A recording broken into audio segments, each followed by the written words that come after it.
Bonjour à toutes et à tous, bienvenue au stand Citeo ce matin pour assister à cette présentation sur la valorisation locale des emballages ménagers et des papiers graphiques dans les Outre-mer, où nous allons faire une présentation avec monsieur Éric Rollin, directeur technique de l'entreprise Sud Traitement Service à La Réunion, qui a développé une unité de traitement de valorisation du verre. Bonjour Éric et bienvenue. Bonjour à tous. Pour commencer, on va vous passer une petite vidéo pour vous mettre directement dans le contexte.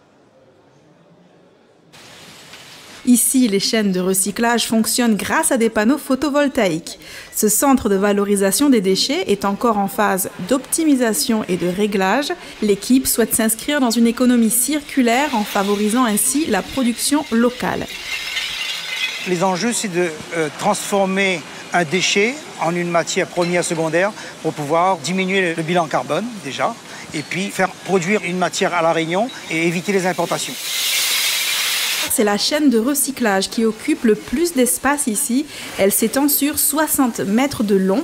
Les bouteilles et bocaux que vous déposez dans les bornes à verre du sud de l'île terminent leur vie là et passent entre les mains de John, l'opérateur de tri. Près de 20 000 tonnes, c'est tout le verre qu'il y aurait à traiter sur l'ensemble du territoire réunionnais, entre le verre issu du BTP, les contenus des bornes à verre, les pare-brises et les vitres latérales des voitures qui aujourd'hui partent en décharge. Pour le moment, 70 tonnes de verre bouteilles entrent ici chaque semaine pour être recyclées.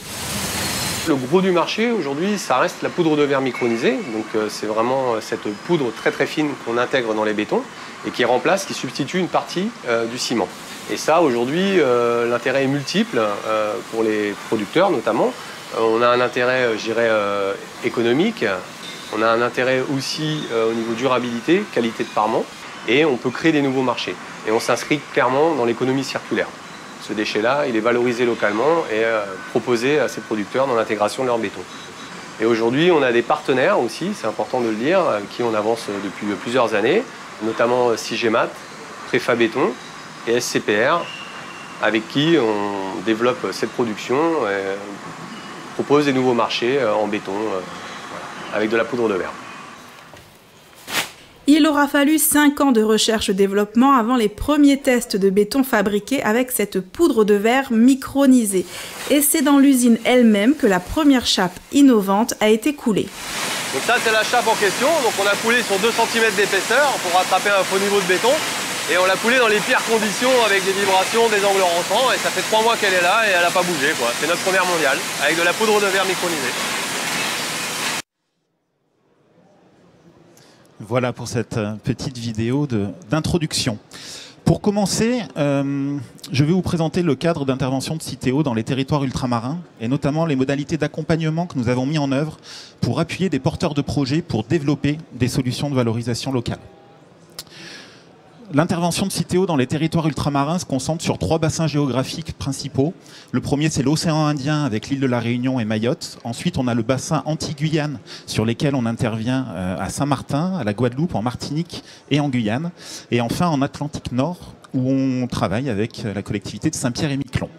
C'est un peu plus de 2 millions d'habitants.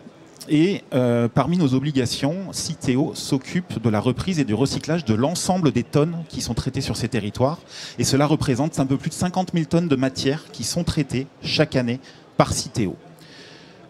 Aujourd'hui, la principale difficulté que nous rencontrons, c'est qu'on ait très peu de solutions de valorisation locale sur les différents territoires. Aujourd'hui, on recourt massivement à l'exportation pour trouver des unités de recyclage qui permettent d'assurer le traitement et la valorisation des différents matériaux.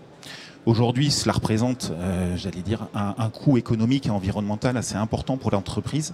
Et on est vraiment sur des territoires avec des caractéristiques contraintes, c'est-à-dire que beaucoup de territoires insulaires, avec des gisements de matière qui sont aujourd'hui encore trop faibles pour pouvoir envisager des solutions techniques de valorisation locale. Et donc notre objectif, c'est d'essayer d'accompagner des porteurs de projets pour qu'ils puissent développer des solutions qui peuvent être innovantes, et on le verra avec la société STS, et qui permettent de créer vraiment une valorisation locale et une création de valeur sur les différents territoires. Pour ce faire, Citeo a lancé un appel à manifestation d'intérêt il y a 2 ans pour justement identifier des porteurs de projets, alors que ce soit des industries ou des industriels comme STS, ou même des structures qui sont beaucoup plus petites ou issues du secteur du milieu associatif, pour pouvoir leur proposer un accompagnement qui soit sur mesure. Et donc, on a lancé cette consultation et l'objectif était vraiment d'avoir une approche en 2 phases. Une première phase où on allait demander aux lauréats de faire des études de faisabilité pour voir si les projets qu'ils portaient pouvaient être pérennes sur le plan technique, sur le plan financier. Et on adaptait le suivi qu'on proposait à ces acteurs en fonction de leur profil. On a pu faire un accompagnement plus tourné vers les enjeux techniques, financiers ou administratifs du montage de projets pour les plus petites structures, associations ou sociétés unipersonnelles. Et pour les entreprises qui étaient un petit peu plus avancées dans leur thématique, on est là sur de l'aide, par exemple, pour réaliser des essais techniques, pour faire des caractérisations et en vue de développer le process. L'objectif, après cette phase initiale, est de analyser les résultats, de faire des retours d'expérience et de voir si nous continuons ou pas à accompagner ces porteurs de projets pour le développement de leurs solutions de valorisation locale. Cette AMI a permis de sélectionner 16 porteurs de projets. On le voit sur les différents territoires. Et ce qui est très intéressant dans la démarche, c'est qu'on retrouve différents flux de la collecte sélective qui sont gérés par Citeo aujourd'hui. On a aussi bien des porteurs de projets qui s'occupent du verre, comme la société Sud Traitement Service, mais on a également des porteurs de projets qui se focalisent sur les différents matériaux plastiques pour essayer de porter des solutions de valorisation sur les différents territoires. On a également la partie fibreuse, donc tout ce qui est papier, carton, pour lesquels on peut envisager aussi des débouchés à terme sur les différents territoires. Notre volonté est aussi d'aller creuser vers des sujets de valorisation énergétique, puisque ça peut être sur les territoires ultramarins des solutions, j'allais dire, intéressantes et qui présenteraient en fait un bilan économique ou environnemental qui permettrait d'avoir une valorisation locale sur ces différents territoires. Passé cette petite introduction, je vais laisser Éric Rollin, directeur technique de Sud Traitement Service, nous présenter le projet porté par l'entreprise pour la valorisation du verre sur l'île de la Réunion. Tout à fait.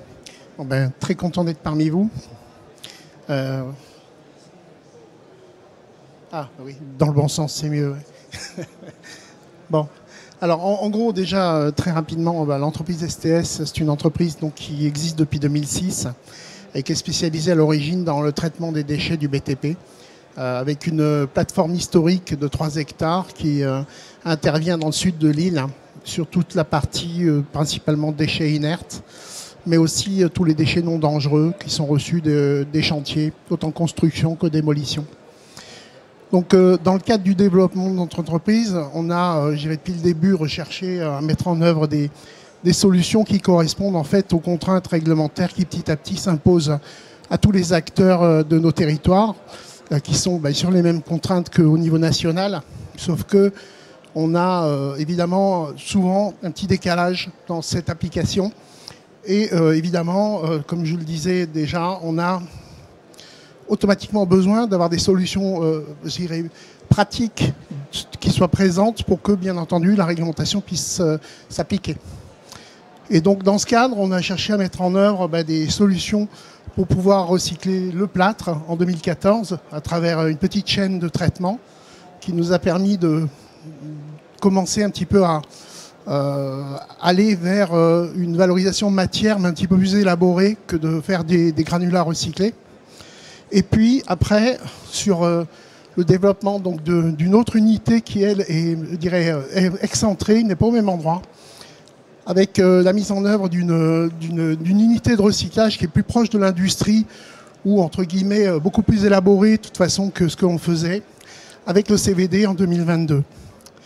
Donc sur le CVD, en fait, on a mis en place 3 nouvelles filières, donc une qui existait déjà, qui correspondait donc au recyclage du plâtre, sauf que on a cherché à le rendre beaucoup plus performant et surtout être capable de pouvoir traiter la totalité du gisement de la Réunion, qui représente, bon gré mal gré, à peu près 4000 tonnes par an.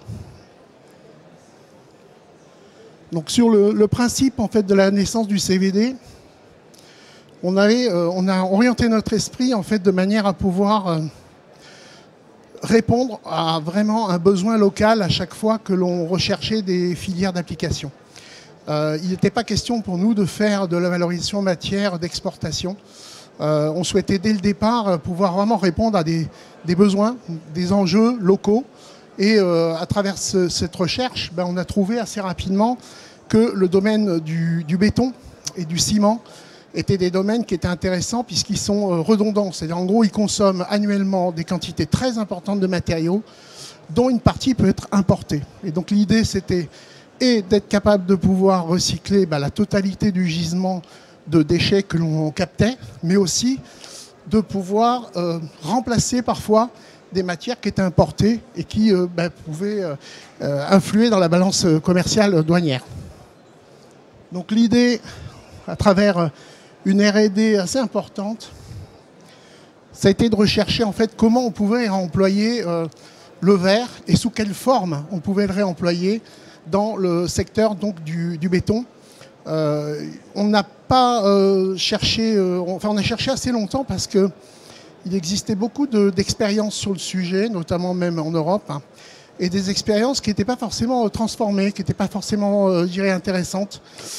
Et on s'est appuyé sur en fait un environnement géotechnique spécifique à La Réunion, puisque tous nos granulats sont issus du basalte, puisque c'est une île volcanique, et qu'à travers ce matériau, il y avait un certain nombre de caractéristiques qui permettaient justement de pouvoir améliorer encore ce mélange qui intervenait pour les bétons. Alors le CVD, qu'est-ce que c'est? C'est le centre de valorisation des déchets. C'est donc une nouvelle unité qu'on a créée et qu'on a mis en œuvre en 2022. C'est presque 2 ans de construction globale entre le génie civil et bien entendu les chaînes de montage. C'est 8000 m² et différentes filières que l'on a complétées en fait, puisque sur ces 8000 m², on avait quand même la place de faire autre chose. Et on a mis en place donc la chaîne de recyclage des déchets du verre, la chaîne de recyclage des déchets de plâtre. Et on a voulu innover sur une petite filière qui est intéressante parce qu'elle n'existe pas sur notre île. C'est la filière de valorisation des extincteurs en fin de vie. Alors le CVD, là vous le voyez sur un 3D un petit peu de principe, parce que la chaîne elle n'est pas exactement comme ça. Enfin maintenant, une fois qu'elle est montée. Mais c'est le hangar principal dans lequel vous avez en fait les deux chaînes qui se rejoignent à un moment donné. Elles sont séparées bien entendu puisqu'elles n'ont pas de lien technique. Hein. Et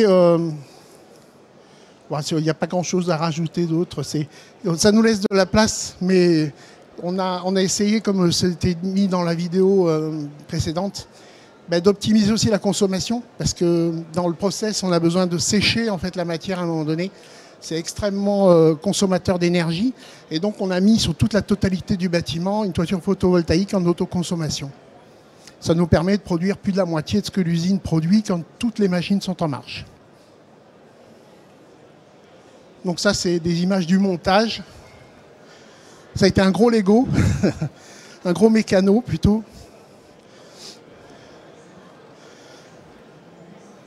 Alors là, on est plus sur la partie un petit peu plus technique. Donc là, on disait produire des matières premières secondaires. Donc la poudre de verre micronisée, qu'on appelle la PVM, en fait, c'est tout simplement, par rapport à l'objectif qu'on s'est donné, c'est 7 ans de R&D en tout. Des premiers essais jusqu'à aujourd'hui, on est passé par différentes étapes, et notamment une étape qui a été très importante, ça a été d'affiner en fait les caractéristiques et les objectifs que l'on souhaitait atteindre avec l'aide notamment des acteurs économiques de La Réunion. Et ceux qui fabriquent notamment, je dirais, des bétons prêts à l'emploi, que ce soit des bétons spéciaux pour faire des applications particulières, ou des bétons de préfabrication, c'est-à-dire pour fabriquer des éléments en fait, qui nous permettent de pouvoir mettre en place après des équipements, ce qu'on appelle le VRD, c'est-à-dire pour les regards, les trottoirs, toutes ces choses-là. On fait aussi des sables de filtration pour piscine. Bon, ça c'est, j'irais, assez basique. Au jour d'aujourd'hui, c'est importé. Donc on s'est dit qu'on pouvait fabriquer quelque chose localement et éviter une importation avec des caractéristiques et des qualités qui sont exactement les mêmes. On a des sables de décapage. Alors ça, c'était un marché qui est intéressant parce que on ne l'avait pas vraiment ciblé. On s'était dit que, à la vue un petit peu des analyses qu'on avait fait sur les prévisionnels, ça ne représentait pas des quantités importantes. Et puis il s'avère que tout compte fait, c'est assez intéressant parce que, en fait, quand on parle de salles de sablage, ce sont des matières qui servent au décapage des peintures. Or, c'est quelque chose qui se développe pas mal parce qu'en fait, on fait de l'hydrogommage. Les collectivités, justement, sont souvent embêtées avec des histoires de graffiti et autres. Et ce sont des matières qui interviennent dedans. Donc on s'est aperçu qu'il y avait une potentialité qui était quand même plus importante que ce qu'on avait cru au départ. Donc on en fabrique de différentes granulométries qui permettent, bien entendu, d'avoir différentes cibles.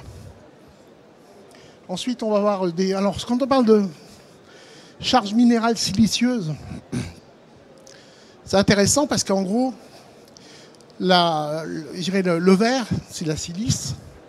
La silice, c'est un minéral qui est extrêmement utilisé en industrie, dans tout un tas de choses. On en met dans les pâtes dentifrice, on en met partout. Mais évidemment, pas forcément sous les formes les plus simples. Mais on est en train de travailler dessus parce qu'on se dit que on a quand même un gisement et qu'à un moment donné, ça pourrait être quelque chose qui pourrait être utilisé, et notamment, par exemple, pour faire des charges minérales pour les peintures, parce qu'on fabrique de la peinture aussi à La Réunion. On est en train de travailler dessus parce que ça peut être un axe intéressant dans l'avenir. Et puis, bien sûr, je vous ai parlé de la PVM, c'est-à-dire la poudre de verre pour les bétons. Et puis d'autres éléments sur lesquels on est en train de travailler, notamment les mortiers ignifuges. Donc là, je vais passer assez rapidement. En fait, le principe, c'était... On se demandait comment, en fait, le processus, tout simplement, de fabrication, en fait, de mise en œuvre du projet. Donc les différentes questions qu'on s'est posées pendant un certain temps, c'est un processus qui est évidemment assez long, puisqu'il demande des questions bien sûr, mais des réponses aussi derrière. On a découvert beaucoup de choses intéressantes d'ailleurs, dont des potentialités inespérées. Alors là, on est vraiment dans la R&D, les processus primaires. Donc en gros, au départ, on n'a pas d'usine, on veut fabriquer de la matière. Comment on fait ? C'est assez rigolo parce que là, vous avez un des pilotes pour lequel, qui est en gros un concasseur tout simple, basique, qu'on a équipé avec un système aérolique pour pouvoir séparer les lourds légers, toutes ces choses-là. Bon, un concasseur de 40 tonnes quand même, donc ça a pris du temps. Mais on a réussi à faire ce qu'on appelle du sable de verre. On a réussi à séparer les bouchons, les étiquettes. Et puis après, on s'est dit, c'est bien, on a du sable de verre, qu'est-ce qu'on fait ? On voulait le réduire un peu plus. Comment on fait ? Assez rigolo parce que, premier pilote, une bétonnière électrique et des boules de pétanque de chez Decathlon. Et nous voilà partis pour fabriquer de la poudre de verre pendant je ne sais combien de temps. Et ça a marché, ça a fonctionné. Voilà, après on est passé à des pilotes un peu plus élaborés, avec des broyeurs de laboratoire un peu plus costauds. Alors après, bien sûr, caractériser toutes ces matières, c'est une étape vraiment incontournable quand on veut utiliser une matière sur des filières, quelles qu'elles soient. Il nous faut automatiquement savoir de quoi elle est constituée, quelles sont ses caractéristiques, quelles sont ses qualités. Donc des photos, microscopes électroniques, des tests divers et variés, beaucoup d'envois dans les laboratoires pour savoir ce qu'on avait dedans, qu'est-ce qu'on avait, qu'est-ce qu'on pouvait en faire. Et puis des essais béton, plein d'essais béton pendant de nombreux mois. Je suis désolé, je suis un peu essoufflé parce que j'ai 15 heures d'avion hier, mais je m'en suis pas remis. J'ai eu du mal à retrouver. J'ai que 3 heures de décalage, mais j'avoue que j'ai pas très bien dormi. Donc les bétons, en fait, c'est très intéressant. C'est une vraie science. J'en parle beaucoup parce que c'est vraiment, je dirais, un secteur dans lequel le recyclage peut trouver, je dirais, des débouchés intéressants, mais surtout, c'est un domaine extrêmement technique qui demande des matériaux très fins, très élaborés. Et je pense que justement, à travers ce qu'on a proposé dans la fabrication donc, de la PVM, on a vraiment, en partant d'un déchet, fabriquer une vraie matière première secondaire qui est en passe de devenir une matière première, tout court. Donc là, c'est des différents tests qu'on a fait, y compris des tests que l'on a fait avec des professionnels, bien sûr, en usine, c'est-à-dire principalement sur des centrales à béton. Et donc, vous voyez, il y a des différences importantes. Et notamment, on obtient des résultats en termes de ce qu'on appelle de parement. En gros, les bétons sont beaucoup plus lisses, ils sont beaucoup plus, je dirais, imperméables. Ils permettent d'avoir des qualités qui sont bien plus intéressantes. Économiquement, on peut aussi baisser la quantité de ciment qu'on rajoutait dedans. Et évidemment, économiquement, derrière, il y a un intérêt qui se dégage pour les professionnels parce que, évidemment, quand on monte un projet avec une filière qui est, je dirais, de recyclage, il faut que derrière, on ait un intérêt économique pour que l'utilisation soit réelle. Sinon, c'est des beaux concepts qui finissent très mal, hein. Et là, économiquement, il y a un vrai intérêt. Pareil, alors on a tout testé. Vous voyez, quand je vous parlais d'éléments VRD, en gros, vous voyez des regards de béton. Pareil, on peut les améliorer grandement, on peut améliorer énormément, en fait, avec l'ajout de poudre de verre micronisée. On arrive à obtenir des démoulages plus rapides. On a beaucoup d'intérêts techniques qui se mettent en avant. On a même fait des essais sur ce qu'on appelle les enrobés, c'est-à-dire en gros je ne parle pas des goudrons, mais je dirais des mélanges liants hydrauliques pour les routes, quoi. Donc voilà, donc je suis à votre disposition si vous avez des questions ou si vous voulez des compléments. Merci Eric pour cette présentation. Je ne sais pas si ça suscite éventuellement quelques questions dans l'assistance. On pourra se faire un plaisir d'y répondre. En tout cas, voilà, ce qu'on souhaitait mettre en avant par le témoignage d'Éric Rollin de Sud Traitement Service à La Réunion, c'est vraiment cette volonté de recréer de la valeur sur les territoires et d'apporter une solution pérenne pour le recyclage des matières. Et Eric l'a très fortement indiqué dans sa présentation. On est aussi sur des notions de maîtrise économique, de maîtrise environnementale, de création d'emplois sur les territoires et de développer en fait vraiment des sites qui sont précurseurs en fait dans ces domaines-là et qui s'appuient sur de la recherche et du développement et des investissements qui sont importants. Moi, je retiens le temps de préparation, cette année, quasiment, de R&D. Oui, tout à fait. Ouais. Pour arriver à ce process qui a été mis en service à peu près au mois de juin de cette année. Et on en discutait en aparté, mais c'est vrai qu'une fois qu'une mise en service industrielle est faite, il y a tout un tas encore de réglages à mettre en œuvre pour assurer une montée en charge en fait, du process et de pouvoir prendre de plus en plus de tonnes. Oui, tout à fait. C'est un gros travail auquel on travaille en collaboration justement avec la Citeo sur la partie approvisionnement en verre, puisque nous, il faut une matière première entrante. C'est un gros travail parce que, en fait, c'est tout simplement une chaîne de machines reliées entre elles qui sont coordonnées et qu'il faut arriver à synchroniser pour qu'elles puissent travailler ensemble avec un bon rendement. Et pour ça, on a un grand spécialiste avec nous aujourd'hui, c'est mon collègue Jérémy Renaud qui nous assiste en tant qu'AMO Process depuis le début. Et je dirais c'est indispensable évidemment d'avoir derrière des gens compétents pour nous aider. Eh bien écoutez, voilà, je tenais encore une fois vraiment à remercier Monsieur Rollin malgré les heures d'avion et les quelques heures de décalage pour sa présentation. Et j'espère que ça a suscité votre intérêt. Et donc vous voyez bien l'engagement de Citeo et de ses partenaires pour le développement de la valorisation locale sur les territoires ultramarins. Merci beaucoup.